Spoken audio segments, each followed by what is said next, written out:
So I recently visited the Alhambra in Granada and I was pretty confused about the whole logistics of the complex and how to go about visiting it. So if you're planning a visit there, here's some tips so that you don't have to be as confused as I was. Book your tickets months in advance. I'm talking at least 6 months or whenever they first come out. The Alhambra is the most visited site in Spain, so tickets book out super fast. You have to be careful where you're getting your tickets from, as there are a lot of websites that claim to be official sellers that are actually just third-party sellers that will just rack up the price. I'm gonna put the official website somewhere here on the screen. This is where I bought my tickets from and they were the cheapest. When you're buying tickets, you're essentially buying a pass for the day, so there's no specific time limit allotted to your visit. But all the other monuments can be visited at your own pace on that same day, either before or after the Nasrid Palaces. Okay, so to speak a little bit more on the Nasrid Palaces, this is the main monument of the Alhambra and the time slot is very strict. You're not able to change your time slot and the earliest they'll let you in is 15 minutes before. There is a place to queue up in line, so just keep an eye on it before, because if it starts to get too long, well, you're better off waiting in line earlier than risking being late for your time slot. Okay, so moving on to how to plan the order of your visit and how the Alhambra is laid out. You can actually access the grounds without a ticket.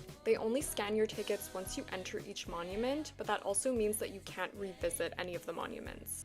I would recommend doing the Nasrid Palaces first and booking them early in the day. So since this is the most popular site, it tends to get busy fast, and that way you can just do it first and not feel rushed through the other monuments because you're waiting to get to that time slot. There are 2 entrances to the Alhambra. The best one in my experience is through the Puerta de Justicia entrance.